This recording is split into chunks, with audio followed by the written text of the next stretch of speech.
छावा भाग 61. चला, पूजेचा पेहराव घेऊन सिद्ध झालेल्या संभाजीराजांना राजे म्हणाले. शेजारी उभ्या असलेल्या रामराजांच्या खांद्यावर युवराजांनी हात ठेवला. परातीत शिजला भात घेऊन प्रभाकर भट आणि अनंत भट यांनी तो उभ्या रायगडाच्या घेऱ्याभवत्याने शिवरून अशुच शांतीचा विधी पार पाडला होता. राज्याभिषेकाच्या प्राथमिक विधीला आज सुरुवात होणार होती. मुंगी राशीने माणूस गडावर दाटले होते. फलटण, तळबीड, शृंगारपूर, चौक, सिंदखेड, भुईंज, पाली राजांचे चौबाजूचे रक्तसंबंधी गोतावळे गड चढून आले होते. बांदल, जेधे, शिर्के, मालुसरे, पासलकर, शिलिंबकर, कंक, जाधव, दहातोंडे, सरदार भोसले सारे शिबंदी सरंजामानिशी गडावर दाखल झाले होते. टोपीकरांच्या मुंबई दरबारचा वकील हेनरी ऑक्झिंडनही गड चढून आला होता. जागा मिळेल तिथे डेरे, राहुट्या, शामियाने, चांदण्या तणावांच्या आधाराने उठल्या होत्या. तोरणे बांधलेला नगारखाना, महादरवाजा, बालेकिल्ला आंबवतीच्या आराशींनी नटला होता.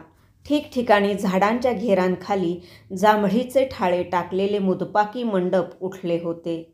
त्यात रचलेल्या चुलवणांवर चढलेल्या हंड्यांखालून धुराचे लोळ उसळून वर झेपावत होते. त्यांच्या घाईगर्दीतून नगारखान्यावरून उठलेला चौघडा नौबतीचा डंका मुश्किलीने वाट काढत गडभर पसरला होता. त्याचा माग घेत सनयांचे चपळ सूर सारीकडे पसरले होते. नगारखान्याच्या निशाणकाठीवर नेहमीपेक्षा केवढा तरी मोठा दिसणारा भगवा वरच्या निळ्याशार मावळी आभाळाचा डफ करून त्यावर फडफडती थाप देत होता. गडावरच्या मंदिरांवरची छोटेखानी तिकोनी भगवी निशाणे माना डोलवून त्याची झील धरून होती. हुजुराती पागेतील घोड्यांच्या आघाडीच्या उजव्या पायात चांदीचे तोडे भरून त्यांच्या पाठीवर नक्षीदार लोंबत्या झुली चढविल्या होत्या. उठती धूळ शांत व्हावी म्हणून पखालीवाले रस्त्यावरून पखालीतून पाण्याचा शिडकावा करीत होते. गंगा, सिंधू, यमुना आदी सप्तनद्यांचे तसेच पूर्व, पश्चिम आणि दक्षिण सागरांचे पवित्र अभिषेक जल आबदारखान्यातील चौरंगावर आणि सुवर्णाच्या मृत्तिकांच्या कलशात भरून ठेवले होते. रामराजे, युवराज संभाजीराजे आणि गागाभट्ट यांच्यासह पूजेची वस्त्रे ल्यालेले राजे आपल्या महालातून बाहेर पडले. त्यांच्या पाठीशी अष्टप्रधान येसाजी कंक, आनंदराव, फिरंगोजी, पिलाजी शिर्के, रूपाजी, सर्जेराव असे आघाडीचे सरदार चालू लागले. कविभूषण, कुलेश, परमानंद, निश्चलपुरी चालू लागले. गोमाजी, खंडोजी, रायाजी, अंतोजी यांचे मावळे इमान चालू लागले. श्रींच्या कल्याणकारी राज्याचे भाग्य चालू लागले. जिजाऊंचा आशीर्वाद घेऊन सारे रामजी दत्तोच्या रत्नशाळेतील ओतकामाच्या कारखान्यात आले. सुवासिनी आणि कुणबी दासी पाठीशी घेत सोयराबाई आल्या. कारखान्याच्या चौकात भगवा सरपोस घालून झाकलेले सिंहासन होते. त्याच्या दक्षिण बाजूला सोन्याची घडीव गणेश मूर्ती होती. आज त्यांच्या पूजनाचा व स्थापनेचा विधी होता. त्याबरोबरच समर्थांनी दिलेल्या कोदंडाचे पूजन होते. पुढे होत रामजीने हलक्या हाताने सरपोस हटविला. असंख्य मावळ्यांचे सांडले रक्तच जणू सोन्याचे झळकते रूप लेवून अंगी पडणारी किरणे परतविताना म्हणत होते, आम्ही कुणाला अंगझटी घेतले नाही. तो मान फक्त धन्याचा हाय. जगदंब जगदंब. सिंहासनाच्या नुसत्या दर्शनानेच राजांचा हात छातीशी गेला. सिंहासनाच्या वाघमुखी हातबैठकी बघताना संभाजीराजांना राजांचे बोल आठवले. आपण प्रथम भोसले आहोत, मग शिकारी. वाघ हे जगदंबेच्या बैठकीचं जनावर आहे. राजे सोयराबाई संभाजीराजे चंदनी पाटावर बसले. गागा भट्टांनी अथर्व शीर्षातील गणेश स्तोत्राचा उद्घोष केला. ओम गं गणपतये नमः त्वमेव कर्ता त्वमेव. गणेश आणि सिंहासन पूजन झाले. मानाचे बकरे पडले. कोदंडाची पूजा झाली. सुवर्ण फुलांची उधळण झाली. आइये सिंहासन को हस्तस्पर्श दीजिए. गागा भट्टांनी राजमंडळाला विनंती केली. राजे सोयराबाई पुढे झाले. रामराजे ते सारे बघत बगलेला उभे होते. या बैठकीस हात देऊया. संभाजीराजांनी मायेने रामराजांचा हात आपल्या हाती घेत त्यांना सिंहासनाजवळ घेतले. बोला हर हर हर महादेव. भोवतीच्या मावळ नरड्यांच्या घाटी फुटल्या. राजमंडळाने सिंहासनाला मानाचा हस्तस्पर्श दिला.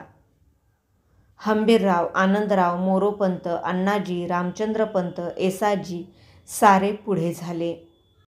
जय भवानी गर्जत त्यांनी सुचिरभूत झालेले सुवर्ण सिंहासन फुलांच्या माळांनी सजलेल्या रथाच्या गाड्यावर चढविले.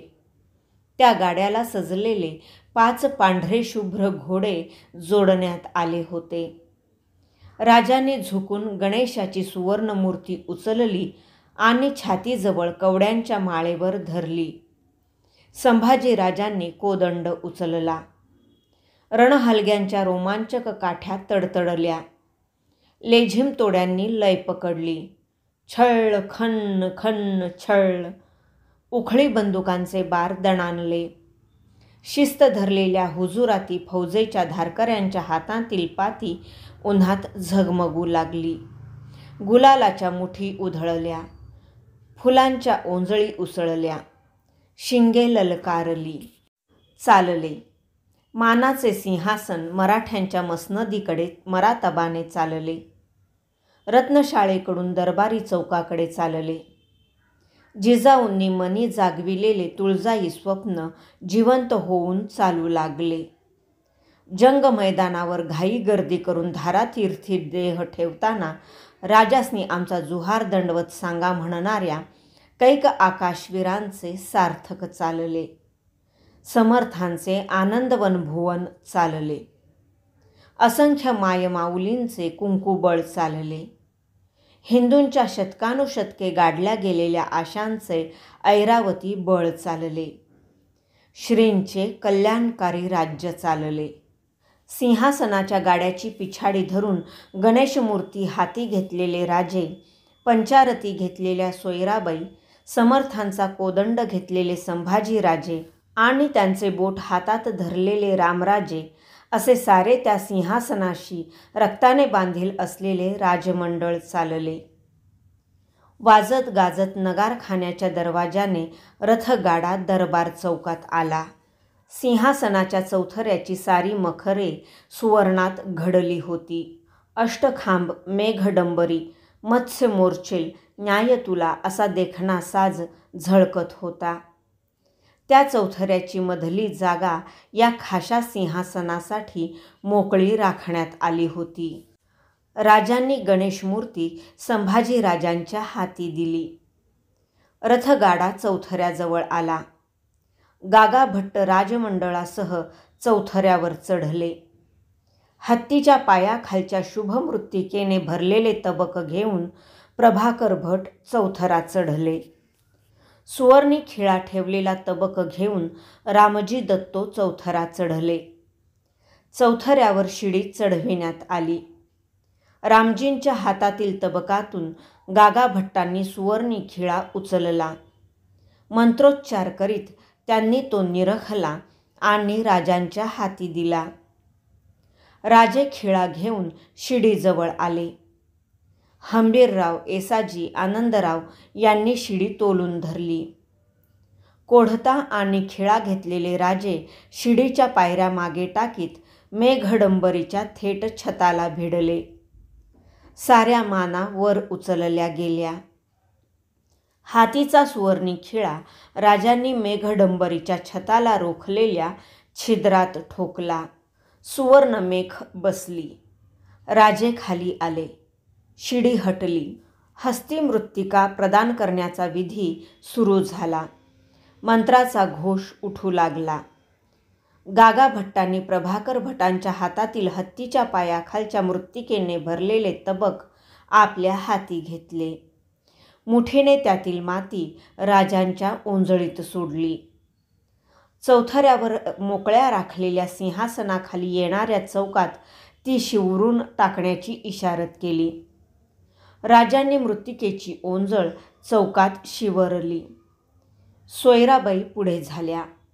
त्यांच्या हाती गागा भट्टांनी हस्तिमृत्तिका दिली. त्यांनी आपली सवाष्ण ओंजळ चौकात सोडली. संभाजी राजांनी गणेशमूर्ती व कोदंड प्रभाकर भटांच्या हाती दिला. पुढे होत आचार्यांनी दिलेली मृत्तिका चौकात सोडून ते मागे झाले. गागा भट्ट तबक ठेवण्यासाठी म्हणून वळू लागले. एवढ्यात आपल्या शेजारी असलेल्या रामराजांची ओंजळ आपल्या हातांनी जोडून सोयराबाईंनी ती आचार्यांच्या समोर धरली. आचार्य क्षणभर घोटाळले. मग त्यांनी मृत्तिका रामराजांच्या ओंजळीत ठेवली. त्यांचे हात तसेच चौकाकडे नेत सोयराबाई म्हणाल्या, "हां, सोडा ओंजळ चौकात."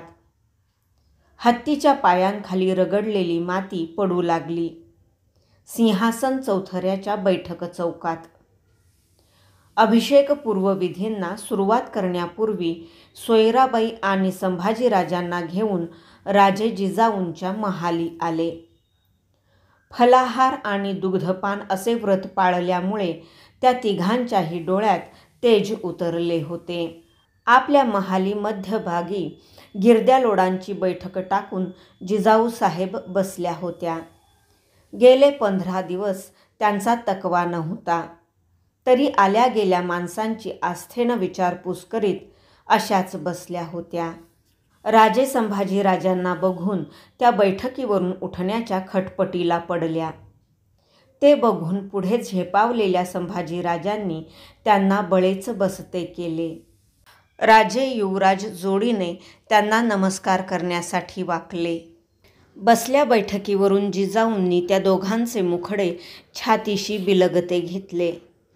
त्यांचे शब्द थकले होते, सुरकुतले होते, म्हातारे झाले होते. ते घशातच अडकले. हे बघायला आमची स्वारी आज असायला पाहिजे होती. शहाजीराजांच्या नुसत्या आठवणींबरोबर जिजाऊंचे डोळे भरून आले. सुरकू त्यांच्या पाटांतून आत्म्याचे पाणी वाहू लागले. एवढे दृष्ट लागण्यासारखे विधी गडावर होत आहेत, पण त्यातील एकही आम्हास बघता येत नाही, येणार नाही. कपाळ उजाडल्यामुळे. पोटी तहानेचा जाळ असता. समुद्रात पाण्याने वेढलेले असूनही पिण्यासाठी एक थेंबही हाताशी येऊ नये तशीच ही गत आहे. आम्ही साऱ्यात आहोत आणि कशातही नाही. जगदंब जगदंब. आपल्या भरून येणाऱ्या मनावर जिजाऊंनी तुळशीपत्र ठेवले आणि म्हटले, औक्षवंत व्हा. जिजाऊंनी राजे संभाजीराजांना शीग भरल्या जबानीने आशीर्वाद दिला. सौभाग्यवंत व्हा. थरथरत्या हाताने सोयराबाईंना आशीर्वाद दिला. मासाहेब, आता माणसांचा राबता तोडा, आराम घ्या. राजे काळीज पिळाने म्हणाले. राबता तुटणार कसा? आम्ही राजमाता होणार आहोत. आता तर राबता वाढीला पडेल. आम्हीहून लोकांचा राबता कधीच तोडणार नाही राजे. निग्रही जिजाऊ आग्रहाने म्हणाल्या. येतो आम्ही. संभाजीराजे आणि सोयराबाई यांच्यासह राजे त्या थोरल्या मायेच्या महालातून बाहेर पडले. जगदीश्वरावर दुग्धाभिषेक करून ते तिघेही दरबार चौकातील प्रशस्त महावेदीवर आले. प्रमुख विधींना सुरुवात झाली. गागा भट्ट, बाळंभट, अनंत भट आणि तीर्थोतीर्थींचे विख्यात शास्त्रवेत्ते त्यांना विधिकर्मे सांगू लागले.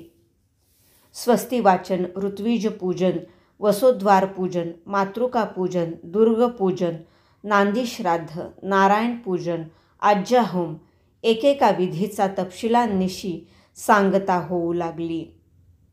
राजे, युवराज आणि सोयराबाई यांच्या राजहस्तांनी निरनिराळ्या होमकुंडांत बेल, वट, औदुंबर, पिंपळ, आम्र यांच्या समिधा पडू लागल्या.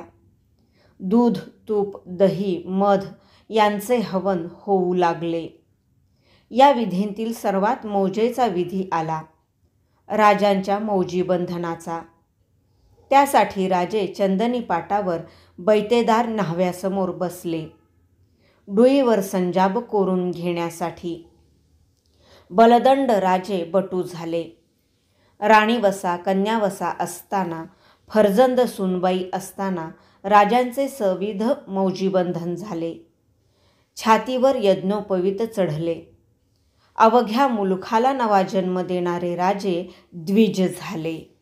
मौजीबंधनाने रद्दबातल झालेले राजांचे पूर्वीचे विवाह शास्त्रसंमत करून घेण्यासाठी त्यांचे पुन्हा सोयराबाई, सकवारबाई, पुतळाबाई आदी राण्यांशी समंत्रक विवाह झाले.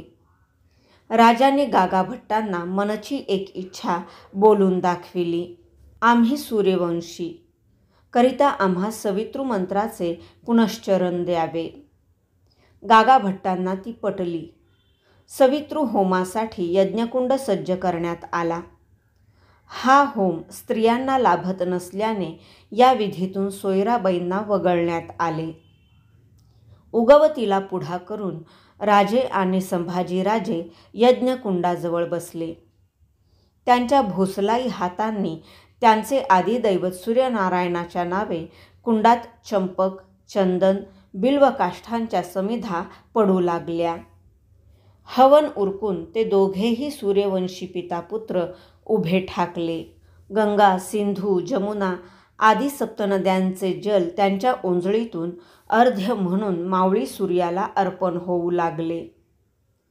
मिटल्या डोळ्यांनी सवितृ मंत्राचा उद्घोष ते गायत्री छंदात करू लागले. ओम भूर्भुवः स्वः तत्सवितुर्वरेण्यं भर्गो देवस्य धीमहि धियो यो नः प्रचोदयात्. भूलोकाला आणि स्वर्लोकाला उजळणारे ते सूर्याचे दिव्य तेज आम्ही सदैव चिंतितो. ते दिव्य तेज आमची बुद्धी उजळून टाको. भाग 61 समाप्त.